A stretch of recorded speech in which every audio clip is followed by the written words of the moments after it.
And what I was told over there was to tell people not to be afraid of death. And that seems like a really simple thing to say.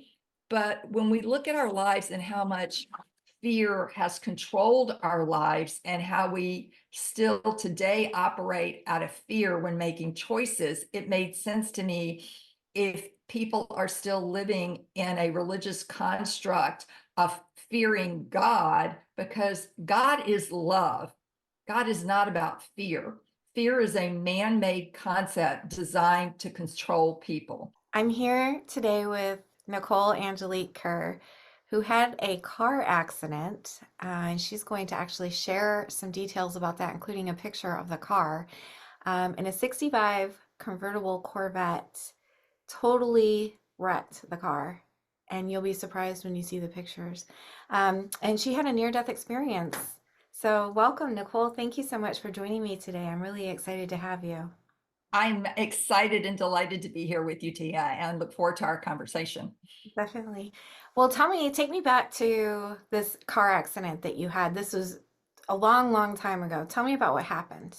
Yeah, it was 40 years ago, which is really hard to believe how fast time flies. I was only 19 years old, and we all think we're immortal at 19. And I first just want to say, we never know when our last day on earth is going to be. And if we actually lived with that awareness, we would be more present, we'd be more mindful, we'd be more loving, and we would live in a deeper way. So we never know. And I certainly at 19 years old didn't think that I was going to be in this crash. And if you can see that, that was August 28th, 1983, a Sunday. I was a cadet at the United States Air Force Academy, and that is the passenger side.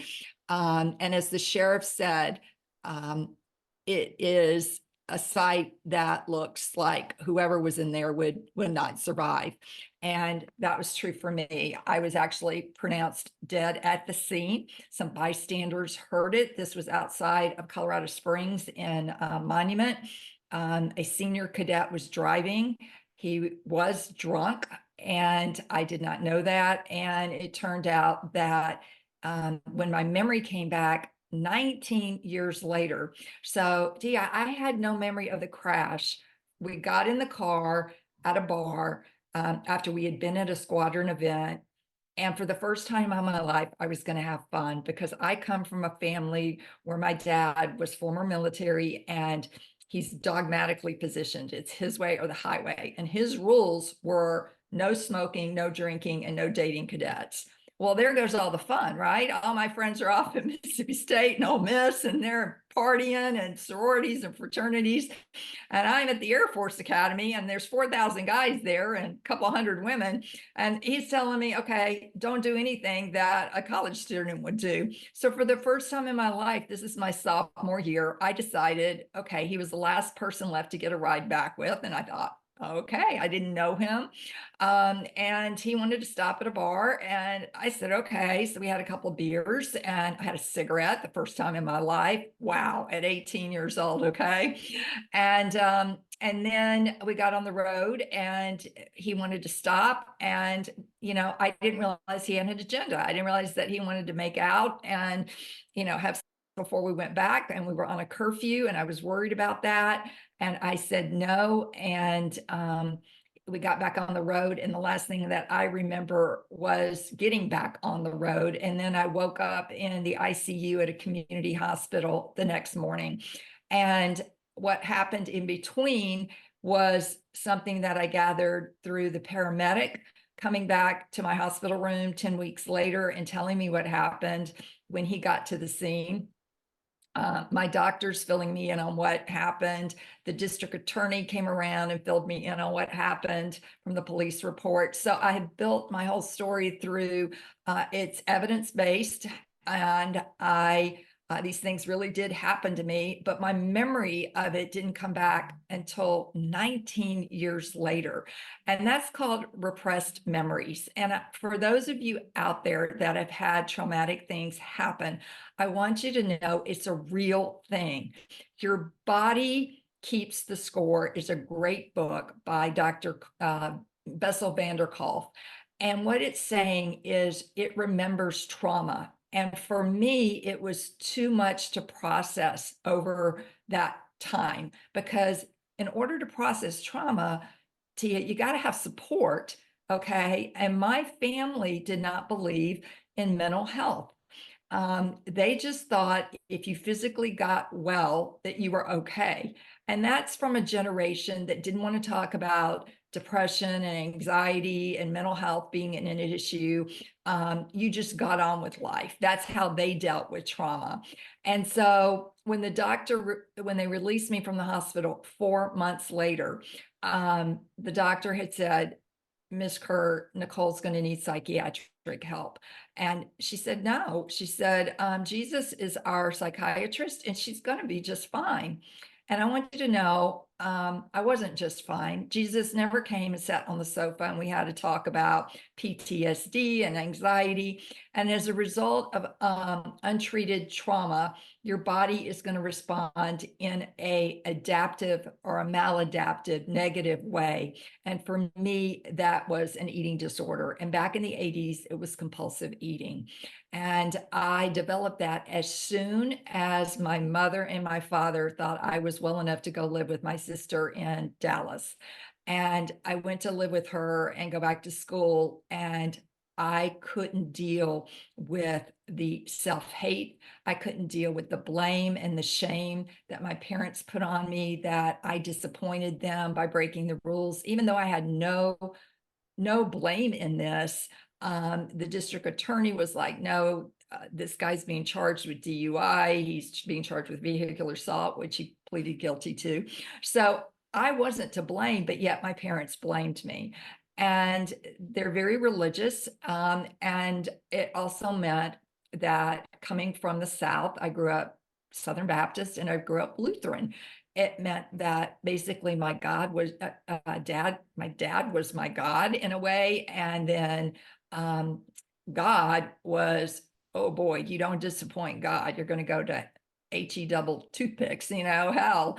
And, growing up as a child and you're growing up in fear that if you don't follow these rules, you're going to go to some place that's just terrible. You're going to be on fire. And I write in my book about this, how I didn't understand that you could go to this place and be on fire. And how do you take a shower? Because wouldn't that put the fire out? And did we eat barbecue all the time? But this is a 6-year-old trying literally to interpret what hell would look like, and how, to be separated from your family. Abandonment is the worst thing that could happen to a child. So you would be eternally separated from your family. So that causes you to fear unbelievably the wee out of you, and you grow up with these belief systems. And you think, okay, if I don't follow these rules, and then I go to the Lutheran church and they have a different set of rules. They all have the 10 commandments, but then they all have their separate rules. And it's like, you can't win and you're never going to please God. And so you're never going to please your parents. And so you live with this fear running your nervous system your entire life. And you're trying, for me, I became a people pleaser. That was the way that I coped with it, is I'm going to do everything I can to please you, because I was such a quote bad girl by having a beer and having a cigarette. And I look back on it now and I just think that is just such bullshit, because that's what kids go to college to do. They're going to experiment. And to tell a kid not to do something like that, it really is the ultimate of control and trying to dictate, how you're supposed to live your life. So the car crash, initially, like I said, I was pronounced dead at the scene. The bystanders had gotten a blanket and covered me up. So when the first EMT got there, he pulled the blanket back and couldn't get any vitals himself. Then did something called a sternal knuckle press, where you go right up your sternum. And in the healthcare industry, it's a way to determine if you're still alive. It's going to be painful, and there'll be some part of your body that will respond to the pain stimuli. And this is what is so cool, because he couldn't get a blood pressure, he couldn't get a pulse, he couldn't get any vitals on me either. But Once he did that sternal knuckle press, my right eye flinched and the pupil dilated. And have you ever heard that saying, your eyes are the window to your soul? Oh, yeah, I've heard that. This is exactly what happened. When the crash occurred, when my memory came back later, I flew butt up through the windshield, cutting all the insides of my leg. I cut off my foot. I had a fourth-degree laceration between my anal and sphincter. I severed my right wrist. I mean, I had multiple injuries. So as I went through the windshield, I froze in the air. And at that point, an angel from the other side came down. And in the book, I call him Casper the Friendly Ghost, because that's what it looked like to me, this translucent angelic being, and took me to the other side. And I was just like, wow, this is amazing. And what I was told over there was to tell people not to be afraid of death. And that seems like a really simple thing to say. But when we look at our lives and how much fear has controlled our lives and how we still today operate out of fear when making choices, it made sense to me if people are still living in a religious construct of fearing God, because God is love. God is not about fear. Fear is a man-made concept designed to control people.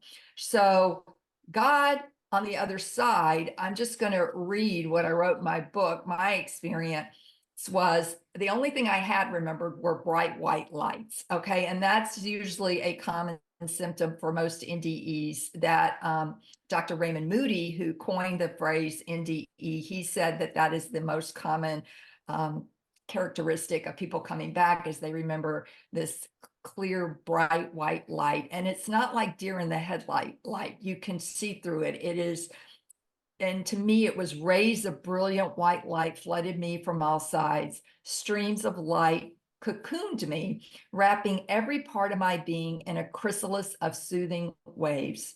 Instead of the pain of impact, okay, so hear me, there's no pain on impact. I remember no pain. And most people's spirit leave their body in a trauma situation before the pain of actual impact could be felt. I felt rocked and I felt held. And to me, this was bliss. But that was all I remembered for the accident, about 19 years.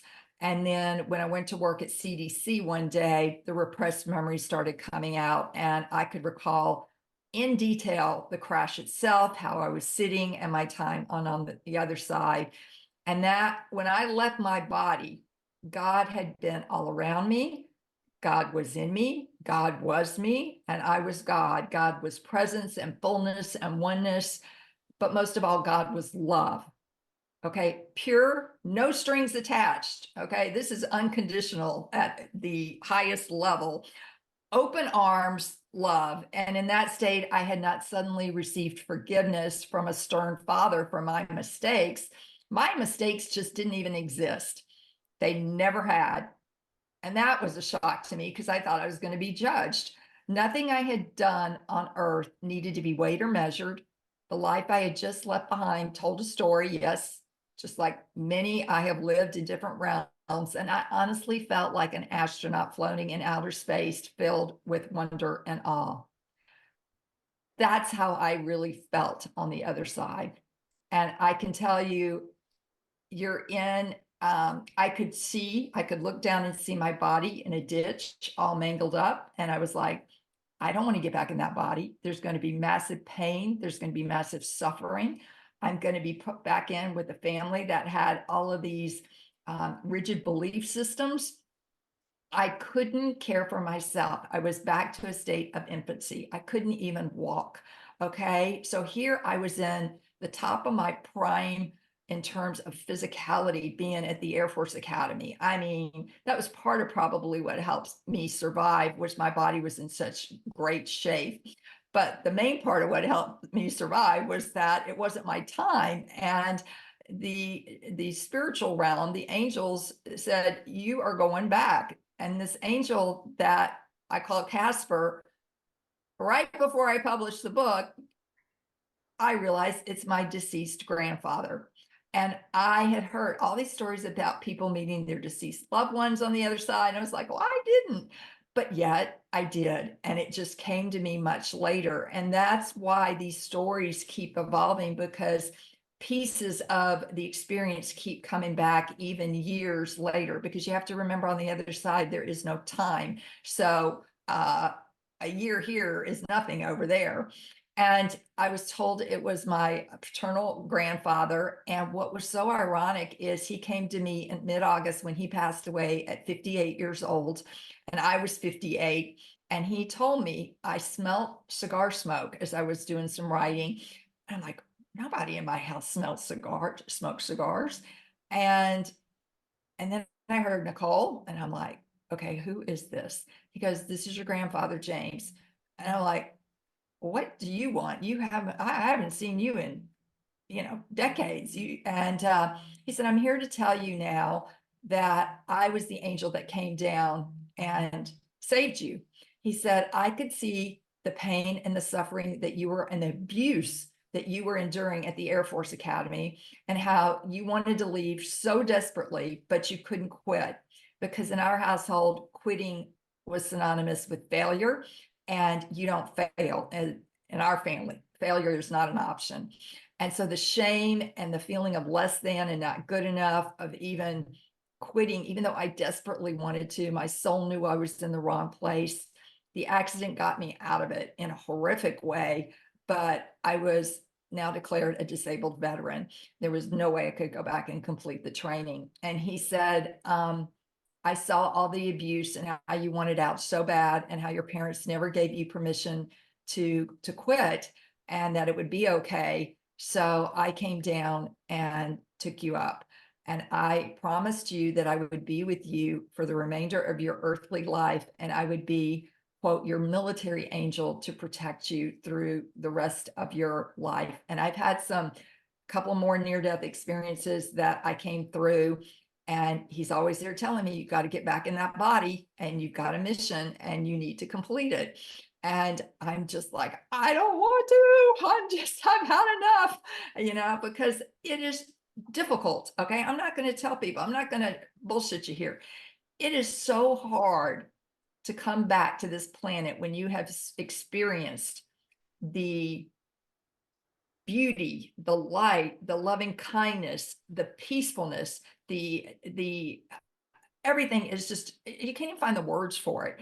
But to come from that place back into a place where there is judgment and criticism and pain and suffering and belief systems that don't make sense and are outdated, and people still believe it, and people are still persecuted violently and horrifically. It seemed to me like, why do I have to do this?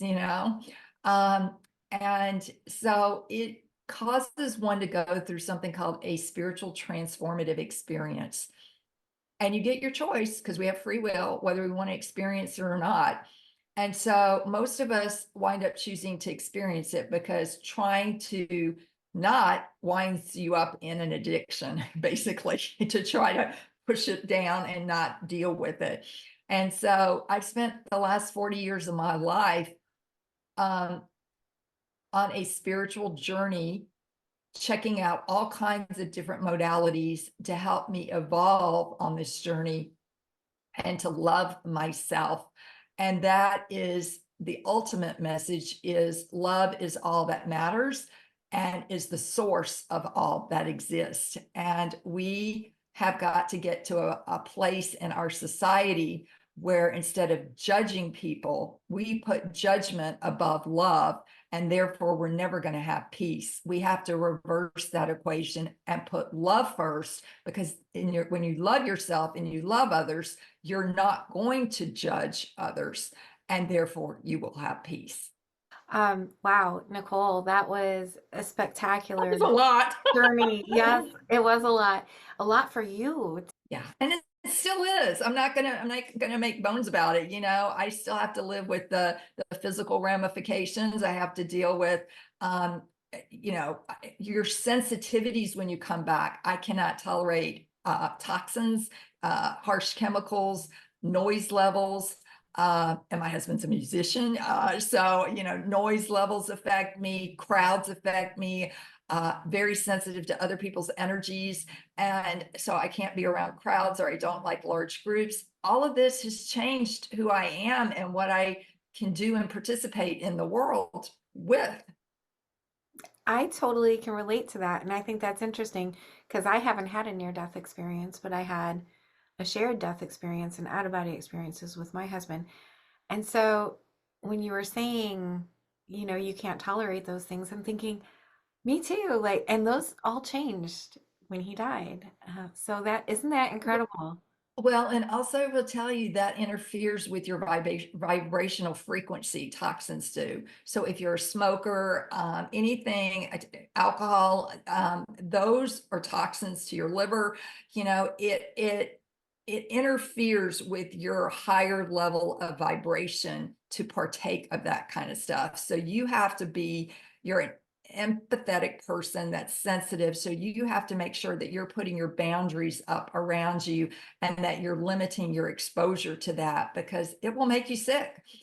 You said that when you were out of your body in your near-death experience, you came back because it wasn't your time. So, are we given a time that we are allowed to leave, or are we given a choice to come back or to stay? Or is it just there's a time for us and that's it? I do believe you're given a choice whether or not you want to come back. All the NDEs that I have talked to, most of us were told we had to come back. Okay. But I do believe in a bigger realm that you are given the choice. Because we have free will here on earth, so we have that choice. But you have to understand, when you're told that you're going to go back, you have to understand it's for a specific reason. Okay. And there is part of a contract that you made before you even came onto this earth, a lesson that you needed to learn. And in order to learn this, certain things have to happen. So you have to come back in order to learn this lesson. Otherwise, you're going to have to go through another incarnation to learn these lessons. And so something like this had to be so dramatic for me in order to realize that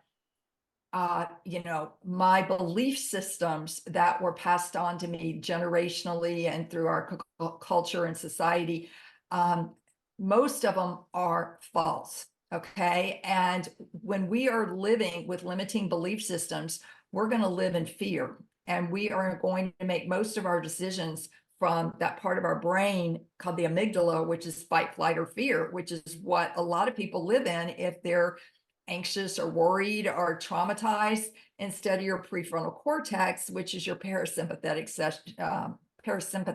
system, where you can rest and digest and relax. And so, especially if you've had a head injury and you've had any kind of damage to this prefrontal cortex, it can affect your ability to make decisions for your highest and greatest good. So that's why you keep picking the same version of the same partner, and that you keep repeating, like you start a diet and then you wind up sabotaging yourself at some point, because you get triggered and you don't understand what is going on. So you go back and you go to a coping mechanism that'll give you relief for a little while, but you're not getting at the root part of the issue. And that is something your body has stored that you have got to do the work on. And that's the whole thing about this journey, is it's work. And it's not an easy task, because you're having to do this yourself. There's nobody that can come on and say, Tia, here, you're free of all your past belief systems. You're free of all these traumatic experiences. I wish there was a magic wand and we could wave it and it would all be, but we have to figure this out for ourselves. That's why we come to Earth and learn these lessons and this journey. And the lessons that I have learned from the near-death experiences are coming from a science base, actually, and they're from the 2020 annual report of the International Association of Near-Death Studies. And they're very common, but they're yet so difficult. And the first one is we don't die. And people look at me and go, what? And I go, your soul. And if you think about it, what do we ever get educated about growing up regarding our soul? What did you ever get educated on your soul, what that meant for you? I grew up in a Christian home and was taught that we would live eternally, but either in heaven or hell. If we made some mistakes, we would go to hell and burn in a lake of fire forever. Yeah, well, let me tell you about hell, because when people ask me, is there a hell? I say, hell, no. Okay. Hell is a made up place down there. That's why I'm like, it doesn't exist. It's designed to cause fear. Okay.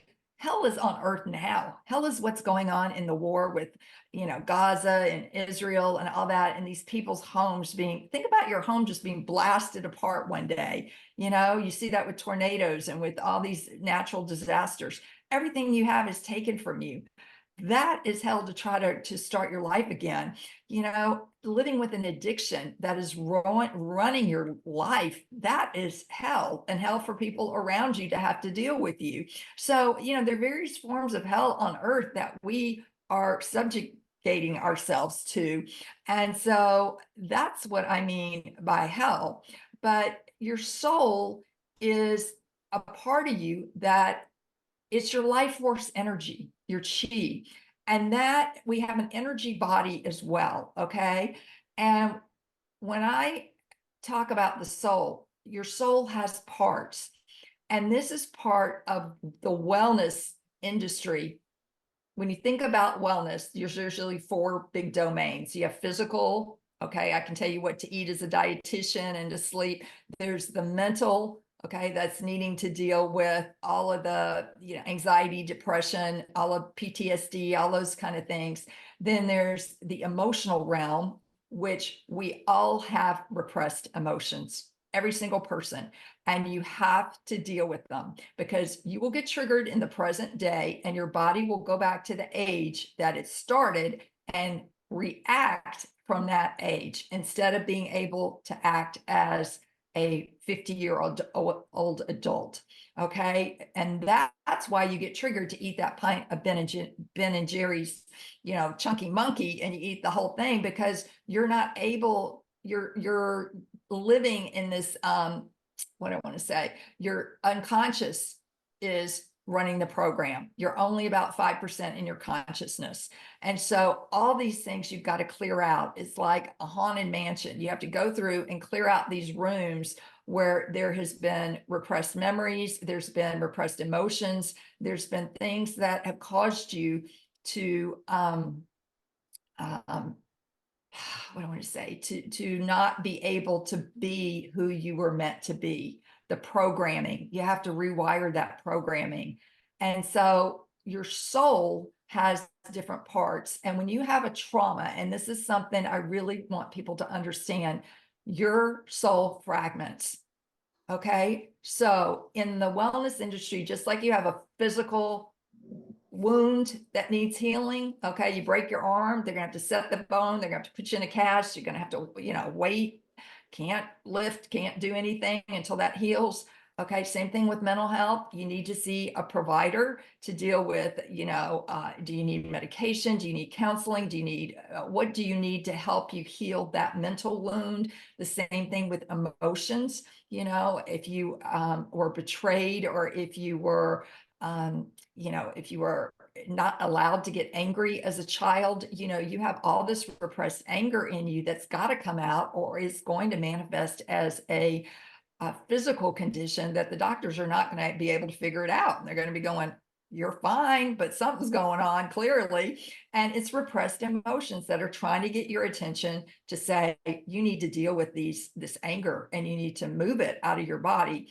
But the other piece is spiritual. That's the other quadrant of wellness. And we don't go there in the wellness industry. I've been in it 40 years, and we just say, well, don't want to deal with it, because then you deal with religion and all this other stuff. And what I'm saying is there's something called soul loss that we have got to start dealing with. And there's 3 symptoms to soul loss. And I really wish I would have known this earlier in my journey. I did not figure this out till 2019, where I actually was in Hawaii and went to see a shaman and he really helped me understand this. The first symptom is you don't want to be here. Okay. I didn't want to come back. I could look at myself and go, oh boy, I do not want to get back in that body. I have no idea how I'm going to be able to, am I going to walk or not? What are my physical limitations going to be at such a young age?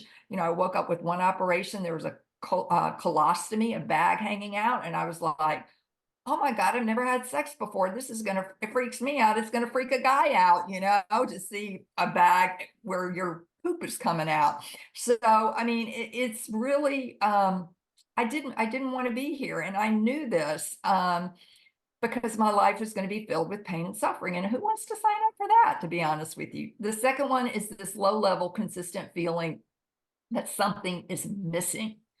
Okay, now this is what's interesting to me is most compulsive behaviors and addictions actually fall into this statement. So I can clearly see now where my compulsive eating, which is now known as binge eating disorder, I was doing that because I felt such an emptiness. I didn't believe in God anymore after the accident. I was struggling before, but why would something bad happen to a good person? I was trying to be such a good girl my whole life, and then to have something like this happen, and fell into a really bad depression.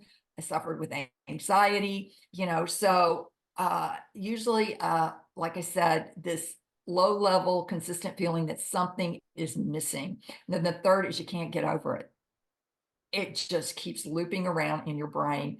And this can manifest as like, and for me, a chronic health condition. I just keep having migraine after migraine, or my need to be hyper vigilant about being safe since I was in this car crash, and the truth is we really don't have control over life for the most part. We are so, we think we can control things, but we really can't. I can't control another driver out there. I can just do the best I can, but I have to be at the wheel now. I'm never giving that control over to someone else, things like that.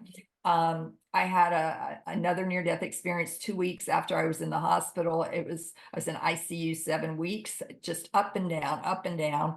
And I went in for emergency operation, and it was a code blue. I started coding on the way to the operating room. And it took, they lost me. They actually lost me in the surgery, and went and told my parents, I'm sorry, Nicole has passed away. You need to start making funeral arrangements. And then my angel James comes back in. I left my body, and he caught me because I was trying to get back to that light. And he goes, no, you got to get back in the body and you need to fulfill your mission. And I'm like, I don't want to. And 2 minutes later, after they called the time of death, everything, I'm just laying there on the operating room table. They're waiting to do all the things they do for someone who's deceased. And my heart starts up again. Now, you can't explain that in the science realm. You just can't. And I can't explain it to you how spirit does things like that, or the force or that power is so great to do something like that. But it happened, it's documented. And I'm just like, okay, I guess I'm going to be around. And it's just, I felt like every time I tried to leave, I keep getting brought back. And so now I've accepted that it's okay, and that this is my vocation now. I'm an eternality advocate. And if you think about that word, it means everlasting. And that is what our soul is everlasting. And when I was talking about the energy body, we all have that. That's why we're sensitive to other people's energy. And what leaves us upon death is energy. It's that vapor, it's that life force that transmutes into this energy force. And you can see it with angels. They look translucent, a lot of them. So that's what you can morph yourself into or whatever, but it's all energy.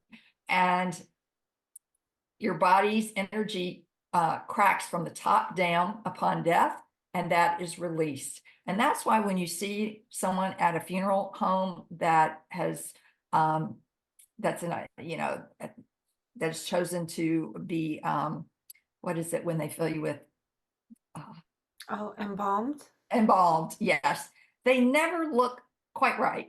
Okay. They're not the same. It's like she's off. I mean, that's just not who she was. And that's because your life force energy, which was who you were, has left you. You're this vessel. And yes, your body, physical vessel of your body does die, but your soul does not die. And that's why I say you do not die, because that part of you continues on, and you can have conversations with another person's deceased loved one. You can have conversations with their spirit. You've just got to start opening yourself up and suspending beliefs that would limit you to what you're available to on the other side.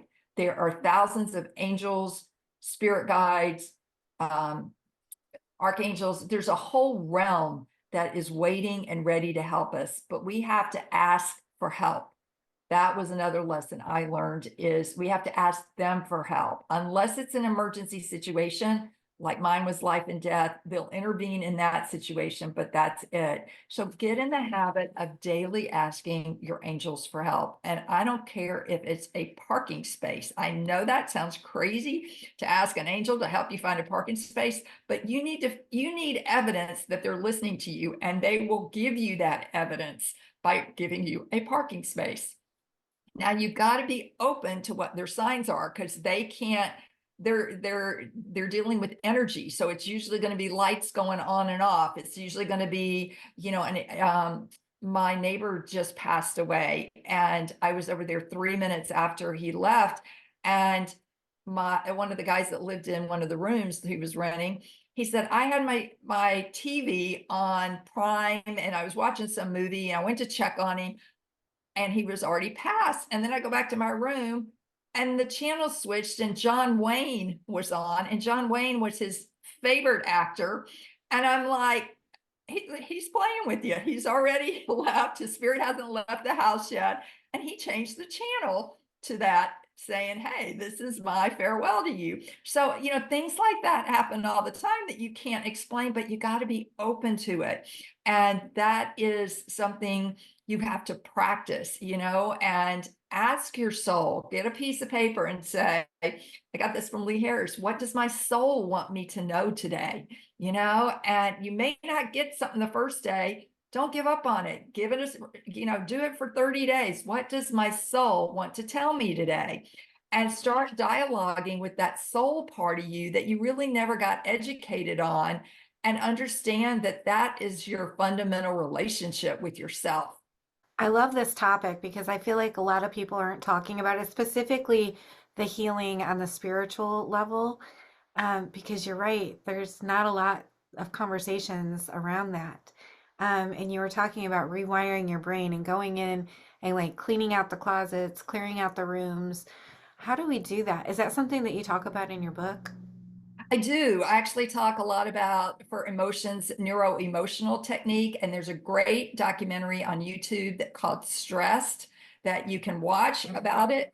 And there's also all these different modalities that are now popping up.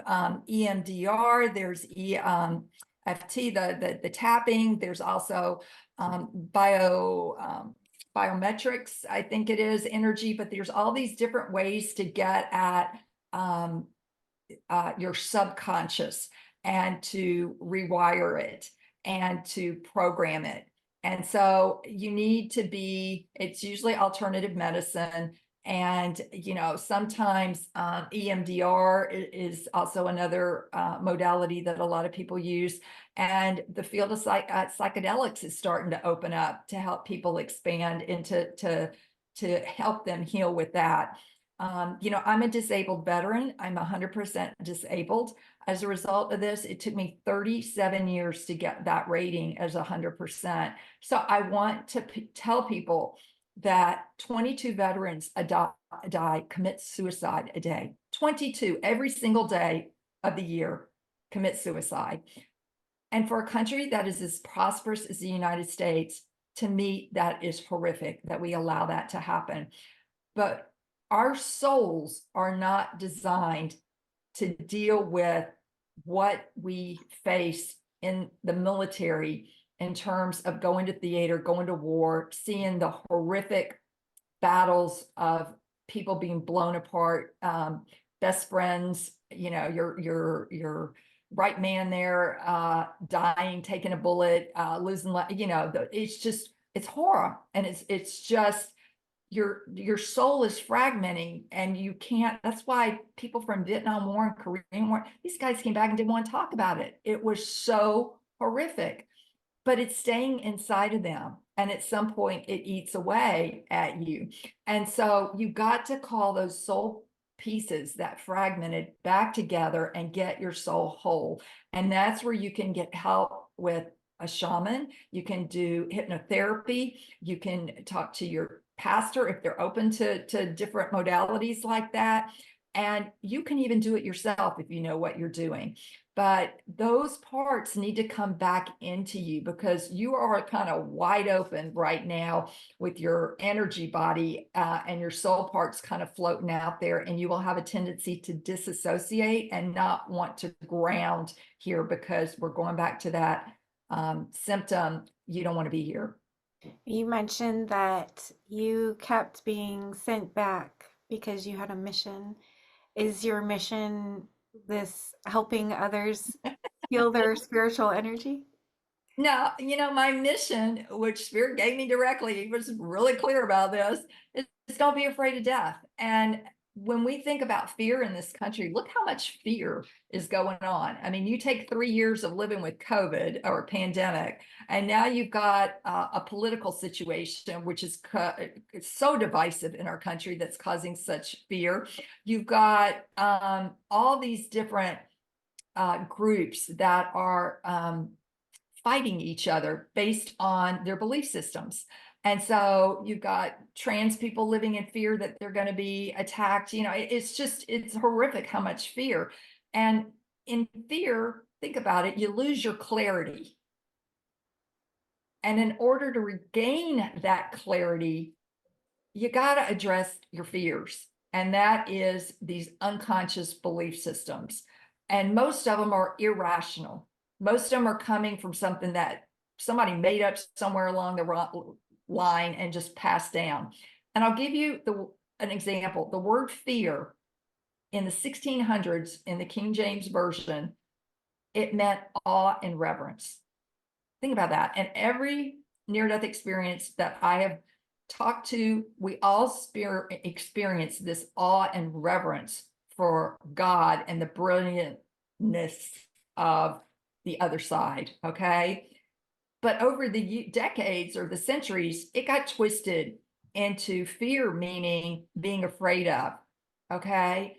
So that wasn't the original intention and definition of that word. And that has happened in our language with so many words. They've gotten transposed into a negative concept.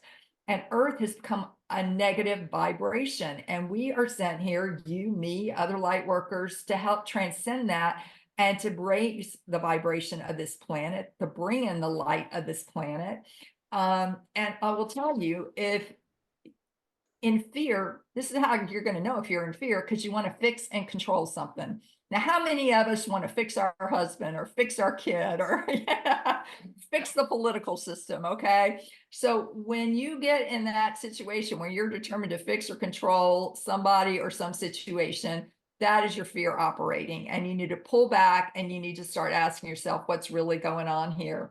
And when you add worry to fear, those two together, spirit can't get through to you when you're filled up with that much fear and worry.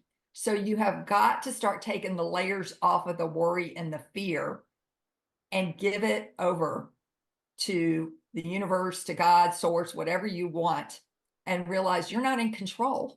You really are not in control of what's going to happen. Sometimes it's better to just stay in your little zip code and work on what you can do in that zip code or in your, in your house.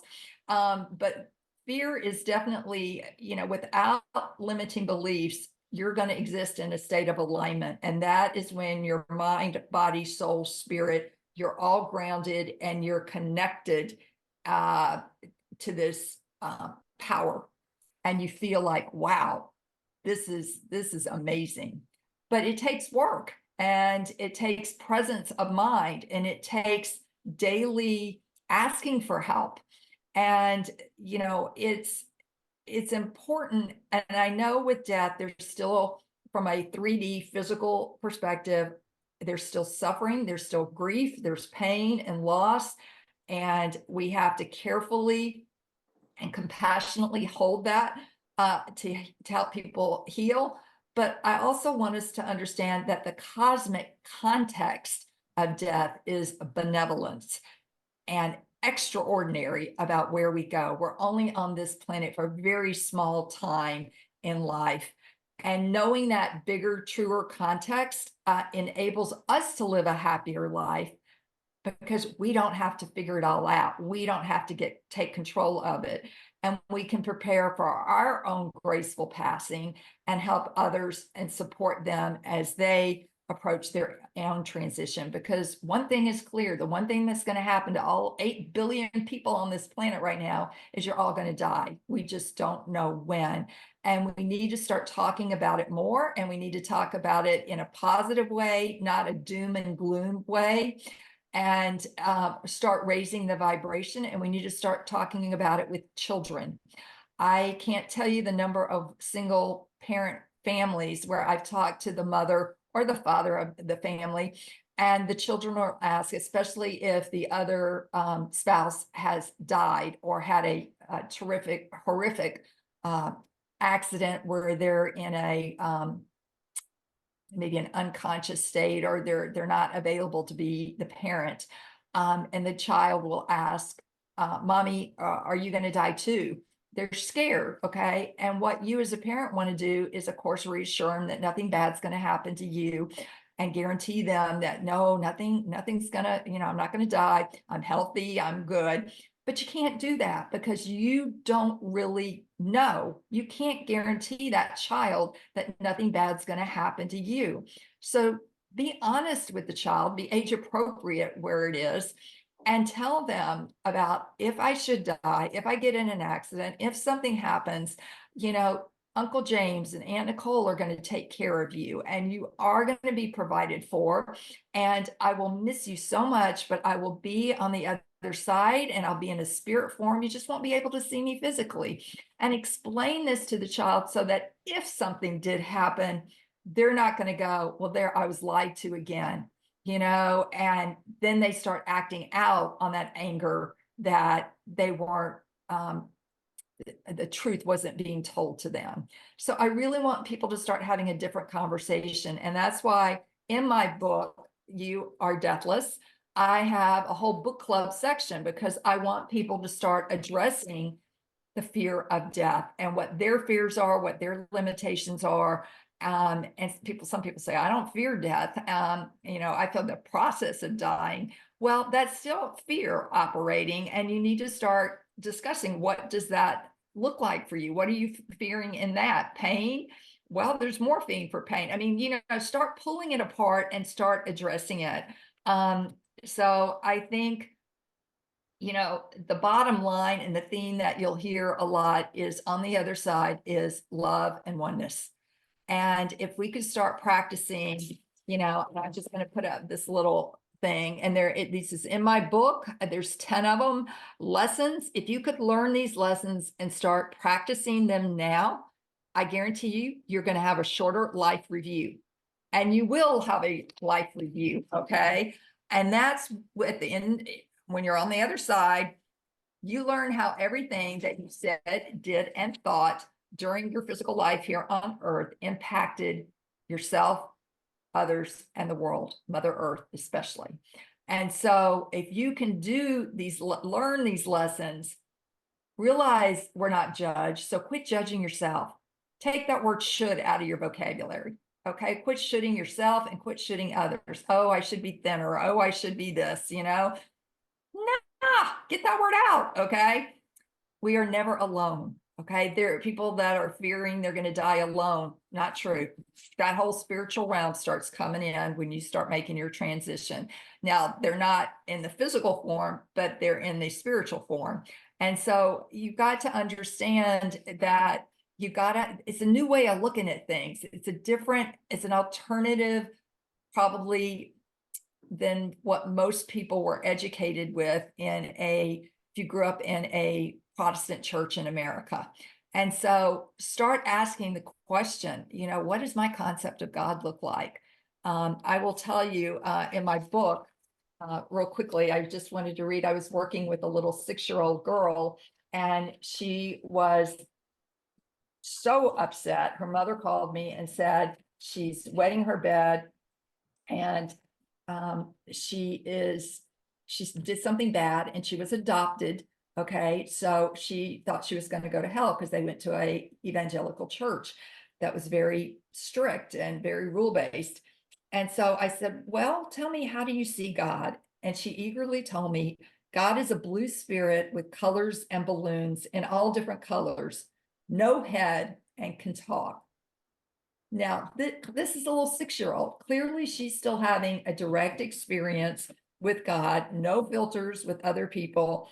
And, you know, your own experience with God or source or whatever you want to call it will probably nothing like hers or even mine. But I hope my story and her story gives you encouragement to continue on that path. Whether you've just started on the path or you've spent a lifetime on this path, none of us surely are going to reach the end and know for certain. We just continue on that journey. And if people can take the words that you just said to heart, they are going to be having the most important conversations of their life coming up with their children, with their spouses, with their loved ones, with anyone that you have conversations with, important conversations. So I love the work that you're doing. I love the Well, message that thank you're you. bringing. It resonates with me. I mean, in my heart. So Thank you. thank you so much for doing this, all that you do. And if my viewers wanted to find you, if they wanted to buy your book or find out more about you, how can they find you?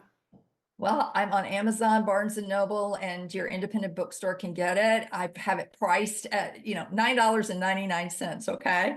So there's a Frappuccino and a croissant at Starbucks. There you go.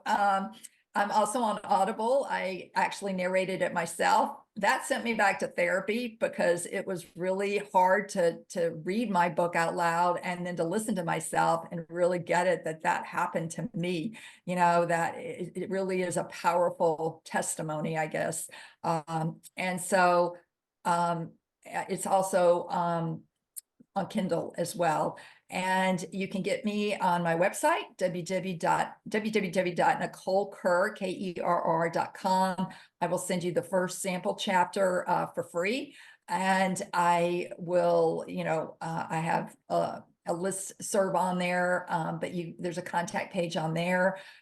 All the podcasts that I've been on, including this one, there's a media tab that you can go down and you can listen to the various podcasts that I've done. And my goal is to honestly, at the end of the day, I would say an awareness for all humans that we are love and we are oneness. In the military, they used to tell us we all bleed red. It's not about your ethnicity. It's not about your sexuality. In the end, we all bleed the same color. We all are one. Hence, everyone and everything is connected. We really need to start getting that message. Everyone and everything is connected. And we need to awaken ourselves to this truth and start treating Mother Earth, one another, and all sentient beings. Okay. Sentient beings meaning dogs, cats, animals, everything that breathes, that has life, with respect and equality. Lovely words of wisdom to wrap it up. Thank you so much, Nicole, for being my guest. I have enjoyed this immensely. So have I. Thank you for having me on your show. You are an amazing angel. Oh, thank you. You are as well. Thank you for being here. I just want to tell you how much I appreciate you being here and supporting my channel. If you haven't already subscribed, please consider subscribing if you enjoy near-death experiences and other spiritually transformative stories. It helps the algorithm know that this information is useful and push it out to more people. And that's the goal, to get as many people to know that we are eternal spiritual beings and that we never die. Our bodies might die, but our essence will never die. And I want people to live with less fear. Let's all spread the word. Like, comment, subscribe, share, hit that little notification bell so you get all the notifications when my videos post. Thank you for all of your support. I'm sending love to you.